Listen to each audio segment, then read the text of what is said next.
Oh là les Banks! Arbitrage. Arbitrage, les gars. Arbitrage, ça va être le sujet de ma vidéo, les frérots. Tout d'abord, j'espère que vous allez bien, que vos proches vont bien, les gars, que tout se passe bien dans vos vies. Aujourd'hui, petite vidéo pour revenir sur... alors, je vais pas revenir sur tous les matchs d'hier dans le détail, parce qu'il y en a eu plusieurs, il y a eu des rebondissements de zinzin, les gars, dont le match Atalanta-Dortmund, le match Juve Galatasaray, la Juve qui fait une remontada de fou.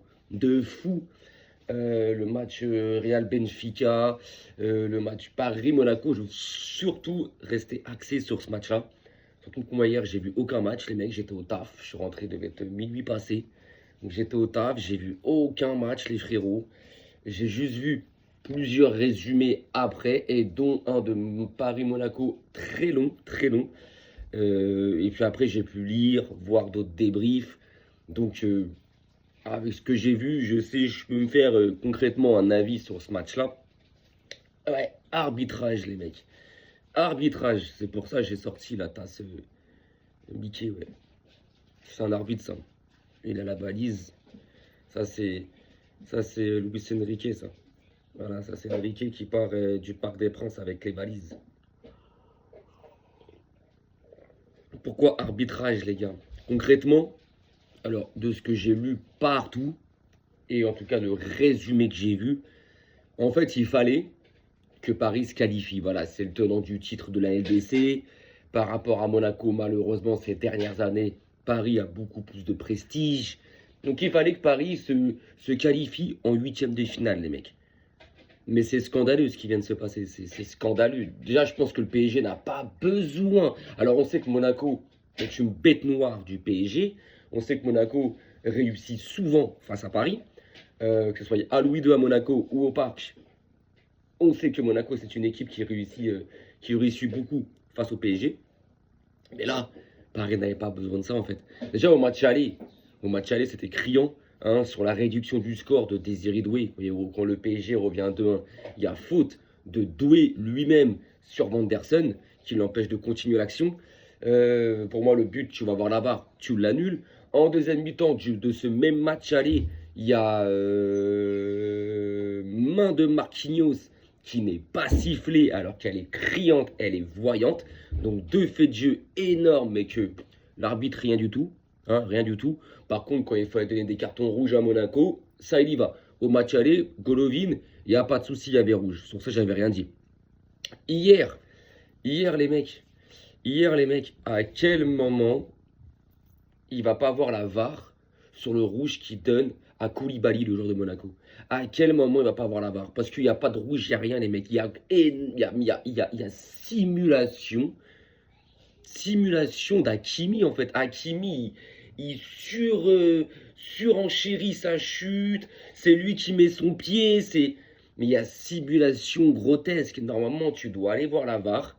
T'enlèves le rouge à Koulibaly. Et tu mets un jaune pour simulation à Hakimi. Basta. Voilà comment le PSG a gagné Paris à 11 contre 11. C'est comme au match aller. Hein. À 11 contre 11 au match aller, ça, ça fouette un peu fort. Mais à 10 contre 11, à 11 contre 10, par contre, là, ça hausse les épaules. Pareil hier. À 11 contre 11, ça fouette fort. Mais une fois que Monaco s'est fait expulser un joueur, là, ça y est, ça se prend pour les rois du monde. Monaco s'est fait voler, les gars. Monaco s'est fait voler. Paris a complètement braqué ces deux matchs. Si je le dis, c'est parce que j'ai vu le résumé, j'ai lu et vu pas mal de vidéos de streamers. Il y en a alors qui sont pas pour le PSG, qui sont pour d'autres clubs. Il y en a qui sont des experts. Il y en a qui sont pour le PSG, qui sont même dégoûtés de la manière de qualification du PSG. Et les autres, là, la petite branche de footix, qui te parlent pas de ces faits de jeu, qui parlent de rien, qui sont juste là à dire ah, nous on a gagné. Frère, t'as gagné 3-2 à l'aller et t'as fait 2-2 hier chez toi. C'est juste honteux. C'est juste honteux. T'as gagné 3-2 à l'aller en volant avec ce penalty non sifflé et ce but de Doué qui n'aurait pas dû être validé. Et hier, tu fais 2-2 alors que. Alors que Hakimi simule, que Hakimi est grotesque sur l'action. En fait, Paris, quand ils sont dans la galère, ça devient un espèce de Real de Madrid. Quand ils sont dans la galère, ils vont chercher à faire expulser des joueurs. Alors après, attention, je ne mets pas en doute le fait que Koulibaly, attendez, il y a aussi le manque d'expérience et tout ça, parce que Koulibaly, tu sais que tu as déjà un jaune, ne bombarde pas comme ça sur Hakimi, ne fonce pas comme ça sur Hakimi. Lui, en face, il a l'expérience. Et il a bien joué le coup. Mais quand on voit le ralenti, les mecs, il n'y a pas contact. Il n'y a pas contact, il n'y a rien du tout. Il n'y a rien du tout. Donc Monaco s'est littéralement fait voler, les gars. Paris a eu besoin de l'arbitrage pour aller en huitième de finale. Et je trouve ça honteux. Donc franchement, moi je suis les Parisiens, là les mecs, concrètement, mais inquiétez-vous fortement pour votre équipe. Inquiétez-vous fortement pour votre équipe. Votre équipe n'a pas le niveau, les gars. Votre équipe n'a pas le niveau. Concrètement, demain tu rencontres, et je vais concrètement bien dire les choses, hein, je vais bien les dire et les assimiler. Demain tu rencontres n'importe quel grand club européen, avec tous ses joueurs, en forme à 100%. J'ai bien dit n'importe quel grand club européen, avec aucune blessure, tous ses joueurs et tous à 100%. Paris 100% ou pas, Paris se fera gonfler le visage. Paris se fera gonfler le visage. Parlez-moi de Vitinha là, s'il vous plaît les mecs. Parlez-moi de Vitinha les mecs. Non, moi je sais pas, moi je sais pas, j'entends Vitinha meilleur que Pedri, certains ils le disaient tout. Mais les gars, Vitinha c'est quoi son football? À part contrôle et passe. Après, oui, c'est le b.a.-ba du football, hein, contrôler, faire une passe. Mais c'est quoi son football à Vitinha? C'est quoi son football à Vitinha, les gars? Je sais pas, moi, quand je regarde jouer Pedri, c'est un orchestre. C'est un musicien, c'est un chef d'orchestre, c'est un violoniste, c'est un Mozart. Ah, le mec, c'est beau à voir jouer, tu te lèves, il caresse la balle, c'est un artiste, c'est un peintre. C'est Picasso, le mec. Vitinha, c'est un milieu de terrain à la Yuri Djorkaeff. Bon joueur, très très bon joueur, mais il va pas se placer tout là-haut, les gars, il va pas se passer tout là-haut. Donc non, franchement, inquiétez-vous de votre équipe parce que concrètement, les gars, ouah, votre défense, ce n'est plus la même que l'année dernière. Alors c'est les mêmes joueurs, hein. Marquinhos, Hakimi, Mendes, Pacho, c'est les mêmes joueurs, c'est les mêmes noms qu'il y a sur la feuille de match. Mais en termes de niveau, Mendes, il tire la langue. Hakimi, concrètement, cette année, il a un niveau, je trouve, plus que moyen. Alors oui, par moment, dans certains matchs, il va faire des fulgurances, des belles montées, mais sinon, la plupart du temps, il est dépassé défensivement. Hier, à Cléouche, il lui a sali tout ça. Il lui a sali tout ça. Marquinhos, je pense qu'il va falloir penser à le remplacer. Hein, va falloir penser à le remplacer, Marquinhos, parce que tu commences à voir l'âge. 34-35 ans, il me semble, Marquinhos. Tu le vois, en retard surtout. Dans les duels aériens, il se fait bouffer maintenant. Il arrive plus à tenir le rythme d'un match de haute intensité. Pacho, c'est plus le même que les dernières, mais je pense que Pacho, il est plus dans une période de moins bien et dans le même mood que tout le monde. Ce qui fait, en fait, il suit tout le monde. Mais Mendes, Hakimi, tu ne le reconnais plus. Le milieu de terrain du PSG, il est... Waouh, c'est pour ça, quand je disais que le milieu de terrain du Barça, c'est le meilleur au monde, c'est réel. Parce que le milieu de terrain du Barça ne fera jamais un enchaînement de matchs autant transparent et invisible, sans impact. Le milieu de terrain du Barça, ça peut arriver que sur un ou deux matchs, ils vont être mauvais, ils vont pas réussir, ça va pas être bon, mais pas sur plusieurs matchs ou plusieurs semaines. Le milieu de terrain du PSG, c'est sur tout le début de saison, c'est depuis le début de saison que c'est... Ouah, les gars, c'est dur. Et votre attaque, j'en parle même pas, hein. À part Gvara. Franchement, à part Gvara, Gvela, et encore, Doué, très moyen. Dembélé, c'est fini. Dembélé, vas-y les gars, je calcule même pas. Il y a qui encore devant là? Ramos, bon, c'est un remplaçant, on va pas calculer. Barcola égal à lui-même, hein. S'il n'a pas d'espace, il montre rien. Donc non, franchement, respect à Monaco. Je pense que les Monégasques peuvent l'avoir ici. Parce que concrètement, se faire soulever comme ça par l'arbitrage, c'est pas normal. C'est pas normal en fait ok d'accord, Paris, ces dernières années, est devenu un plus grand club que Monaco. C'est vrai. Oui, ok, bien sûr. Parce que bon, grâce au Qatar, parce qu'il faut se rappeler que avant 2011, Paris n'existait pas en Europe, Paris n'existait pas en France, hein. Oui, il y avait un palmarès, mais bon, les gars, votre palmarès, arrêtez. Vous étiez moins titré que des clubs comme Bordeaux, Nantes, Lyon, Saint-Etienne, Marseille, Monaco. Donc, redescendez sur terre. Sans le Qatar, vous n'aurez jamais eu tout ce que vous avez fait les saisons dernières. Vous êtes un club qui avait eu besoin de se faire racheter pour exister. Monaco n'a jamais eu besoin de se faire racheter. Monaco s'est fait racheter par le Russe en 2010, ok.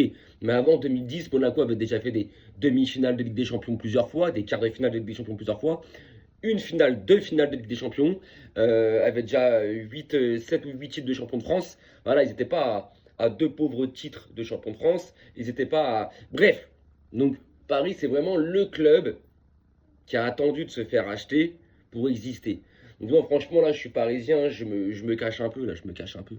Je fête même pas la victoire. Là, concrètement, c'est le Barça qui gagne un aller et un retour comme ça, qui gagne un aller 3-2 en volant et qui fait 2-2 au retour en volant. Mais je me cache, je me cache, je me cache, je me cache. J'aurais honte, j'aurais honte. Moi, j'entendais avant le match, ça va être une formalité, Paris va éclater Monaco. Alors ceux qui disent ça, vous êtes des footix. Parce que si vous connaissez l'historique entre Monaco et Paris, vous savez très bien que Monaco est une équipe, une sorte de bête noire du PSG. Donc ça sera jamais facile. Il y a des matchs où Monaco a battu facilement Paris. Et l'année dernière, il y avait eu un 3-1 pour Monaco. Il y a 3 ans, il y avait eu un 3-0 pour Monaco. Et il y a des matchs où Paris a terrassé Monaco. Voilà. Mais en général, Monaco casse bien les couilles au PSG et leur tient tête tout le temps. Donc les footix qui étaient là à dire ouais ça va, on va les tabasser et tout. C'est la branche de footix là si vous voulez, qui sont là à fêter la victoire, ouais, à pas voir le niveau du PSG, à pas voir que même si demain Paris là, demain, il y a Paris hier là, tu leur mets la Juve en face.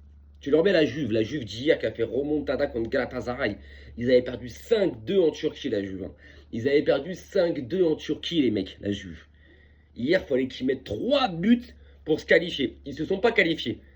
Parce que il est diabolique leur match. Il fallait que la Juve gagne de 3 buts d'écart hier pour se qualifier. La Juve fait une remontada à 3-0. En plus, ils refont une remontada à 3-0. Ils étaient à 10. Ils étaient à 10. À 10. Ils marquent le deuxième et le troisième but à 10 en infériorité numérique. Après, à la 100, il y a eu 3-2, ouais, il y a eu 3-2 plutôt. À la 105e et à la 100, je sais plus combien, Galatasaray marque 2 buts, ça fait 3-2. Voilà, Galatasaray se qualifie. Mais quelle remontada de la Juve. Et hier, t'aurais mis cette Juve contre le PSG, Paris se faisait éclater. Pareil pour l'Atalanta, t'aurais mis cette Atalanta hier contre Dortmund, Paris se faisait éclater, se faisait manger les mecs. Donc non, Paris, franchement, moi les footix là, qui sont là, bon ils sont très peu parce que la plupart des Parisiens, des vrais là, ils sont dégoûtés, ils sont énervés et tu les vois pas et à juste titre. Donc les Parisiens, les footix, concrètement, inquiétez-vous de votre football. Inquiétez-vous de la suite de votre saison. C'est même pas sûr que vous soyez champion de France parce que Lens ils vont pas lâcher, je vous le dis. Et en Ligue des Champions, concrètement, les gars, il va falloir que vous vous remettez dedans, que vous retrouvez une osmose, un niveau. Et il va falloir que, je sais pas, vous allez jouer qui en huitième. Normalement, vous rencontrez soit Chelsea, soit le Barça. Bah concrètement, bon courage. Bon courage. Je dis pas ça parce que je suis Barcelonais, parce que nous aussi, pareillement, concrètement, notre défense, ça me fait flipper. Mais un Barça à 100% contre ce PSG-là de cette année 2025-2026, ça me fait pas peur. Pourquoi je parle pas du mois d'octobre? Parce que vous aviez des blessés, mais on avait des blessés, et on était dans une période au mois d'octobre. On était dans une méforme. La Yamal était sous Pibalgi. On avait beaucoup de blessés. Rafinha, Garcia, Rashford. Bref, on avait pas mal de blessés, les gars. Pas mal de blessés et tout. Et on était dans une méforme. Dans une méforme. Que là, en ce moment, on est en forme. On n'a plus aucun blessé. Bon, le huitième, il est là vers le 10 mars, il me semble. Donc, les gars, concrètement, si vous tombez contre le Barça, le PSG, ayez un autre niveau. Et quand Chelsea, attention. Attention, les gars. Quand Chelsea, attention. Donc, Paris se qualifie, mais franchement, les gars, je suis pas impressionné. Je suis pas impressionné, les gars. Je suis pas impressionné, mais pas du tout. Pas du tout. J'ai même honte pour eux, en fait. Franchement, j'ai même honte pour eux de se qualifier en ayant besoin de l'arbitrage, en fait. Tu as besoin de l'arbitrage pour te qualifier. Sans ça, tu ne peux pas te qualifier. Sans ça, tu ne te qualifies pas. Si l'arbitrage sur le match aller est impartial et correct, tu as un penalty en plus pour Monaco. Donc Monaco a marqué 2 buts au match aller. Il y a un penalty en plus pour Monaco. Donc tu rajoutes un potentiel troisième but pour Monaco. Ça fait 3 buts pour Monaco. Paris, ils ont mis 3 buts. Dans leurs 3 buts, il y en a un qui n'est pas valable. C'est le premier, quand Doué revient à 2-1. Donc ça aurait fait 3-2. Ça aurait fait 3-2 pour Monaco. Et hier, si le match est correct et l'arbitre est correct, tu commences le match à 3-2 pour Monaco. Si le match est correct, hier, t'arrives, tu commences le match allez, à 3-2 pour Monaco. T'as ce rouge pas donné. T'as ce rouge pas donné. T'as ce rouge, non, ce rouge qui doit pas être donné. Après, tous les buts sont valables, hein. Tous les buts, il n'y a pas de problème de but, etc. Non. Mais en gros, voilà, Paris a vraiment eu besoin de l'arbitrage pour aller en 8e de finale de Ligue des Champions. Et moi, concrètement, les gars, je vais retenir que ça. Je vais retenir que ça. Parce que en termes de niveau, franchement, c'était par moments pitoyable le PSG.